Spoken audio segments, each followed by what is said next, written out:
What is going on, everybody? This is BroncoJuggalo. And Bill. And we are doing the 10th and final film in the Hellraiser franchise. We are doing Hellraiser Judgement. Much better film. A much better film than the last one. Directed by Gary, I'm probably going to mess this up, Tunnicliffe? I don't know. Bumblebee Tuna? Something like that, yeah, Tunnicliffe. Not sure exactly how you say it. Now, this came out in 2018. It stars Paul Taylor as Pinhead. Now, this is his first time in the role.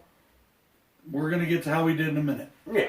Heather Langenkamp of Nightmare on Elm Street fame plays the landlady in this. Kind of just like a glorified cameo, but still pretty cool. Okay. And Damian Carney plays our main character, Sean Carter. Now, Sean and his brother are detectives who are investigating a serial killing. And this is, in my opinion, the closest we get to a slasher in this franchise. All right. You know, that's because there is an active slasher and is kind of the main part of the story. This is the closest we get, in my opinion, to a slasher. I almost thought about doing this one for Slashback Saturday this week because this weekend is religious slashers. It could work. So, but I decided I'm going to do something else. Anyways, two brothers investigating a serial killer stumble across Pinhead's latest invention, or not really invention, but his latest scheme? Scheme, yeah, I guess we could still call it. Pinhead's got himself an ally called the Auditor. And he kind of found this new dimension of hell where the Auditor goes through and he's got a couple cohorts. And they basically bring you in and they try you and judge you and, you know, you get sent into some pretty gruesome shit. Yeah. Pinhead is using this to further his own devices. As always. Yeah, definitely. Yeah. And honestly, this movie was fucking phenomenal. I thought this was good. Especially since this last crap fest we got. Ew. You would not have expected after this last film for this to be as good as it is. Right. It's like, wow. You guys really dug yourselves out of the dump. Because that last film, oh God. So as the detectives dig deeper, they find themselves in a maze of horror leading directly to hell. That's just how it goes.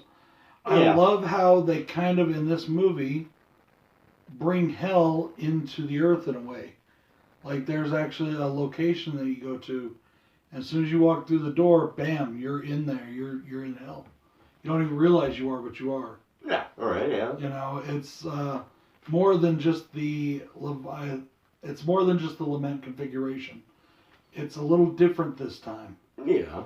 And I really thought it was a unique take and a good take. The director of this film is actually the guy who's been in charge of the special effects since part 3. He wanted to make, in his mind, a true Hellraiser film. After so many of the late sequels were not well received, and a lot of them were not actually Hellraiser films. They were other movies that were just kind of put into the franchise, and the Hellraiser stuff was shoehorned in. To keep the rights. He wanted to make this a true Hellraiser film. He actually did submit this as a script for when they did Revelations. They told him no, which I think is nuts, but they told him no. They made Revelations when they did, and they fucked that up. So years later, they come back to him, and he's like, here's the script, bam. You know, and we get it going. And I fucking loved it. It's a good film. This is in my top 4, guys. I'm not going to give you the ranking because we're doing that next time. Oh, yeah. But this movie, a few of these films, but this movie especially, has changed my entire opinion on the Hellraiser franchise. And that's with one viewing. One viewing. This is the first time we ever watched it. Yeah, we watched it together for the first time, and I thought it was an amazing film. I did, too. I thought this film was awesome. It had its little things here and there, but overall, this is great. This is a great follow-up. You could watch this one right after watching part 1, and it would be fine. You know, except you'd be minus the original Cenobites. Yeah. Well, I mean, I'm just saying, like, the storylines, the storylines are compatible. You don't need all the other sequels in between. No. You could watch this one right after watching part 1 and the storylines would be fine. Like I said, the only thing you'd be lacking would be the They had the original Cenobites in this movie. The other 3? The female Cenobite was in it, the males, and the Chatterer was in it. The only one that wasn't was Butterball. Are you sure it was Yeah, the same? he's the only one that didn't make an appearance. Really? Huh. Wonder why they didn't put Butterball. I don't know. Once again, though, Doug Bradley did say no to the role, but that's because they wanted him to sign a non-disclosure prior to reading the script. And I guess, and I'm not trying to be a jerk, but I guess Doug Bradley thought he was too good for that, and he didn't want to sign a non-disclosure. I guess he figured if he wanted to talk about it with somebody, he would talk about it with somebody. Yeah. But I don't see why that was such a big deal. I would have signed the damn thing, read the script, because I think Doug Bradley would have been great in it. I don't think the guy that did it was bad. No, the guy that did it, I think, did a pretty good job, too. We're going to get to that here in a second, like I said. Budget, $350,000. Only $50,000 more than Revelations. And they put together a much better product. Yeah. This movie made about $450,000 in home video sales so far. It's only been a year and a half. Okay. So that's pretty damn good if you ask me. I think so. And they're going to get another $5 or $10, however much it is, because I'm going to go buy a copy, because this is his. Oh. And I want a copy now, so, I'm definitely going to go buy it. So there's another $10 for you, or however much I spend. Yeah, but exactly, it might hurt the sale of this particular movie because of... No, Doug Bradley. No, the movie before it. Because of Revelations, yeah. That's why people like us are trying to spread the word of how good it is. Yes. This is an amazing film, in my opinion. I loved it. I fucking loved this movie. Pros and cons time. We're going to do cons first. Yeah, we don't have very many. We have less than that. What is your first con, my friend? My first con for this film is the fact that they weren't using gloves. Our detective guys weren't using gloves. It's nitpicky, but isn't that basic for detectives that we're touching things in a crime scene or a potential crime scene? We're touching things. They weren't wearing any gloves. Yeah. Getting their fingerprints on shit. You're one of those people that's kind of a stickler for realism, but I get it. Come on, this you gotta do. Come on. It didn't bother me. I didn't give a shit. Okay. It's not a big deal to the story. Who gives a fuck what they touch?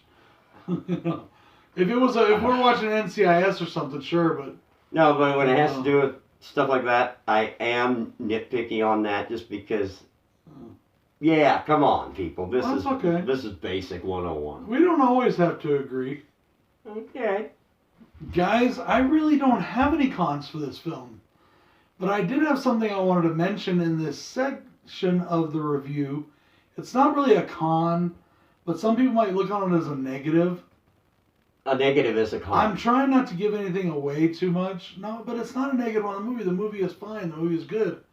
But you just said negative. But some people might look at it as a negative. I don't, but some people might look at it as a negative. Okay. This story for this movie is a direct ripoff of Spawn. If you've ever read Spawn, the comic books, especially the first 100 issues, this is a direct ripoff of the Spawn storyline. I know, because I have all 100 frickin' issues of the original Spawn storyline.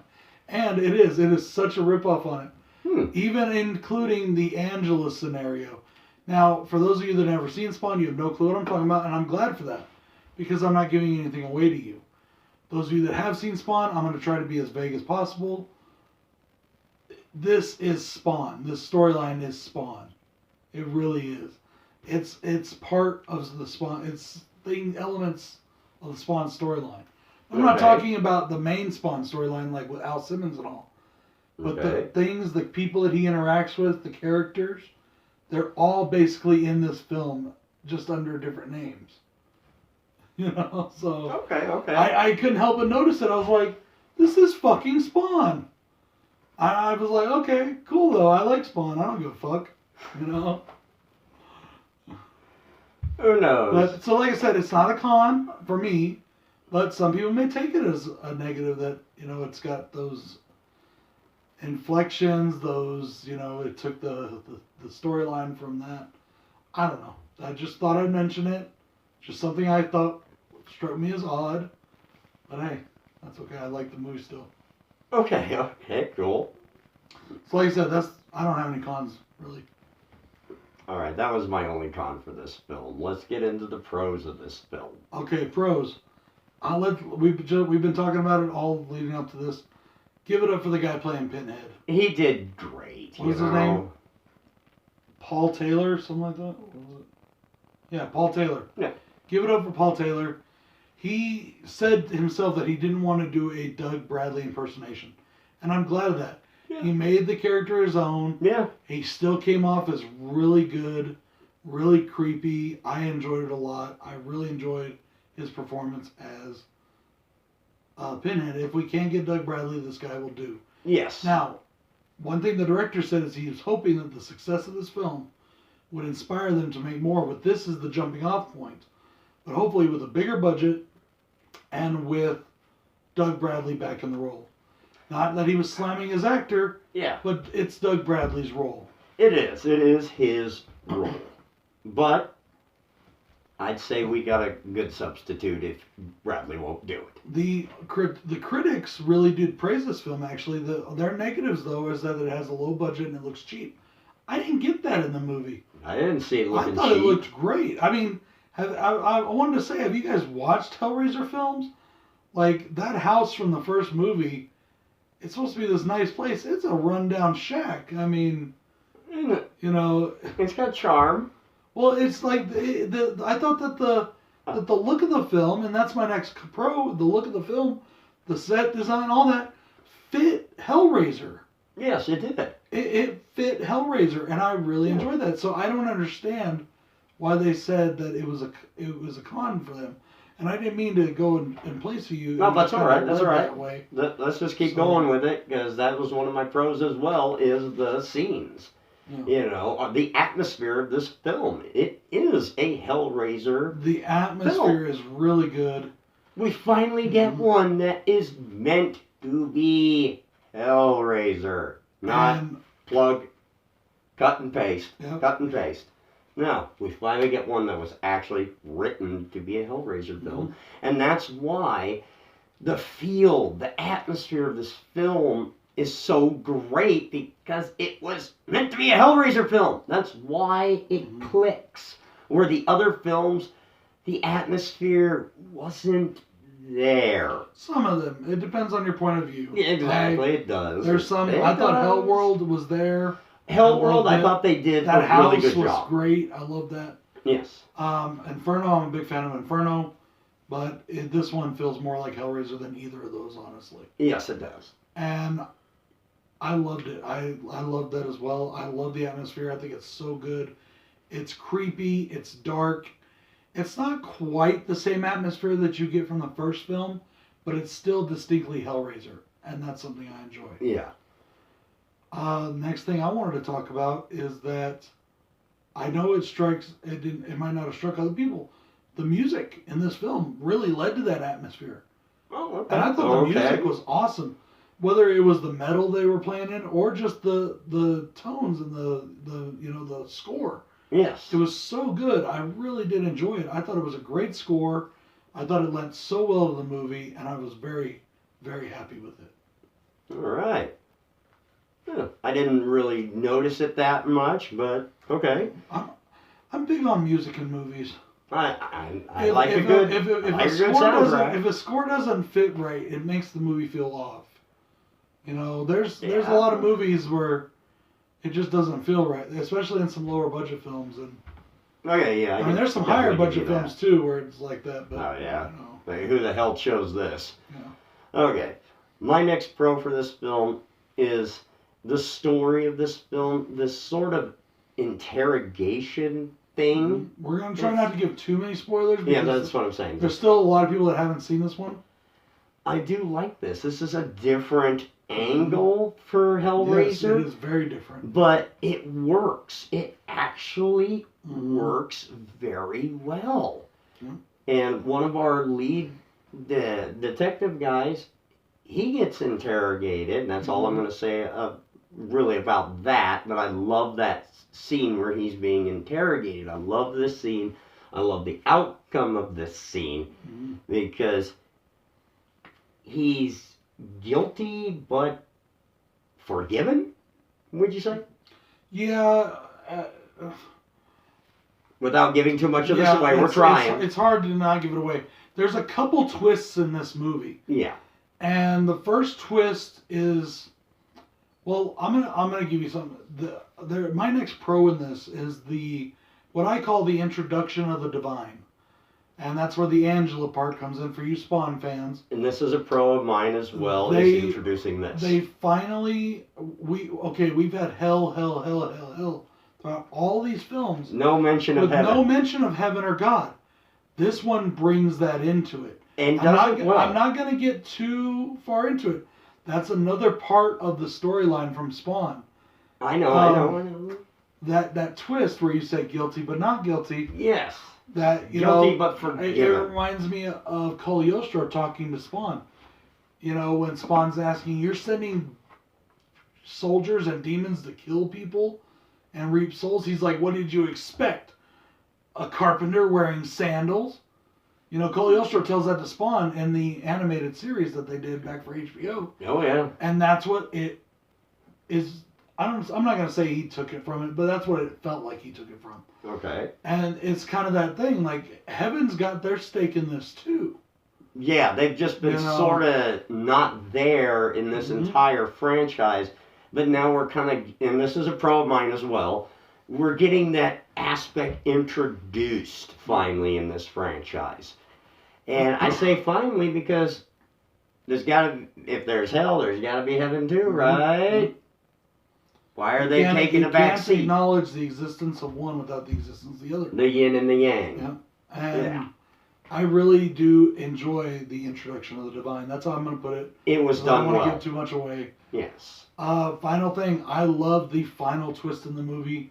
The post-credit scene, I want to call it. It was a kind of a post-mid-ish credit scene. I don't remember if it was mid or post. Yeah. But the final shot of the movie is a shot that, if you're not paying attention, you might miss it. But if you're paying attention, you know what it is. It's a very different kind of. Yeah, I like it. I really do like it. It's different for this franchise. And it's supposed to leave it open for the sequel if we get one. Hopefully we do. I hope so too. It's been a year or so. Came out in 2018. They got time before the licensing runs out. I would like to see a sequel to this movie. I would too, because this is way better than that last piece of crap we got. Right. Another big pro for me in this film is our Cenobites. I love the look of our Cenobites, the new ones, even Pinhead, the guy that played him, very good. I love the introduction of the interrogator. Is that what they call him? The auditor. The auditor. The auditor. And it was something really cool here, and we're not giving anything away.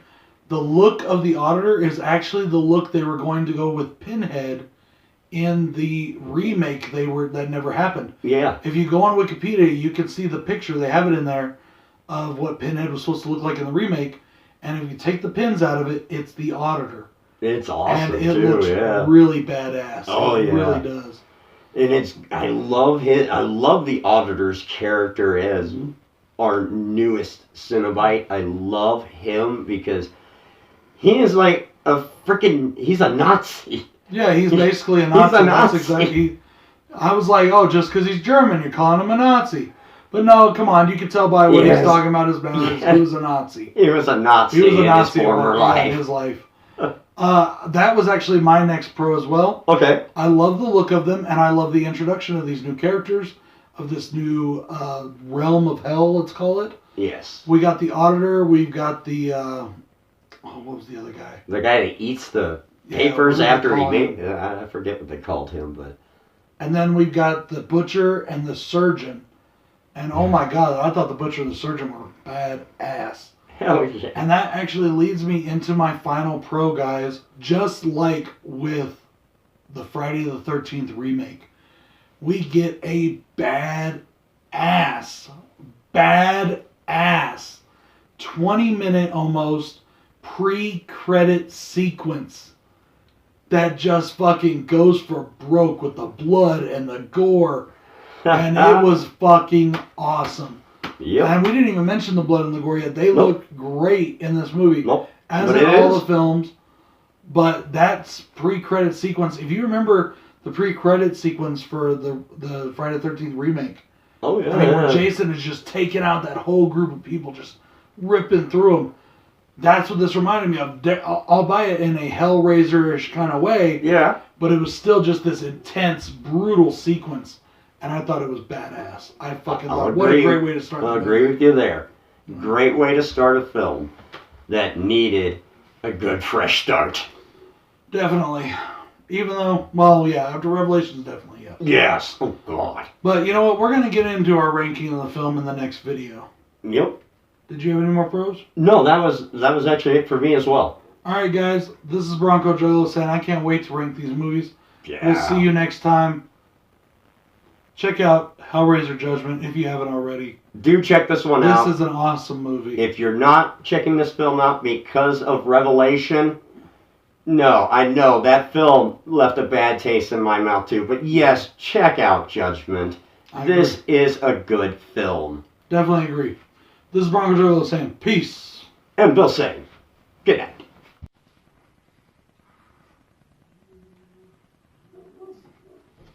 Hello? Hello?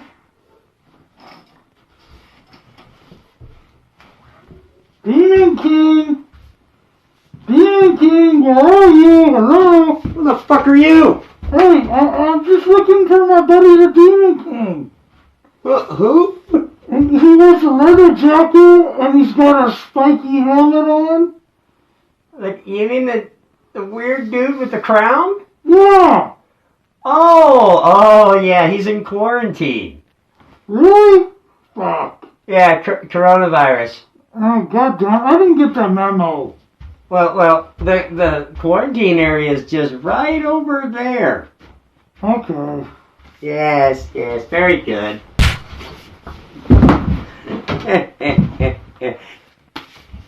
You know what? When you get to quarantine, give him this for me. Ah! Oh! Oh! Oh! Oh my God! The murder! Ah! The humanity of it all, eh? Inhumanity! The inhumanity! Stop whining. Oh! Well, that was fun. Wonder what's on TV.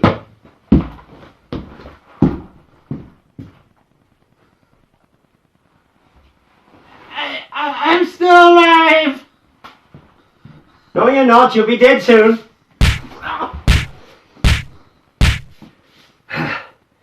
Well, I think that got it. No, still breathing. Oh, the hell with it. Pussy! Fuck you. Too much effort.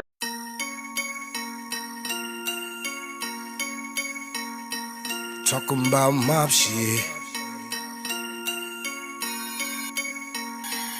Couple $100 grand, nah, it ain't much. Mob shit. One phone call, you can get touched. Mob shit. Then we gave Tommy a to-do list. Mob shit. Good fellas always got a full clip. Mob shit. Keep the family biz on the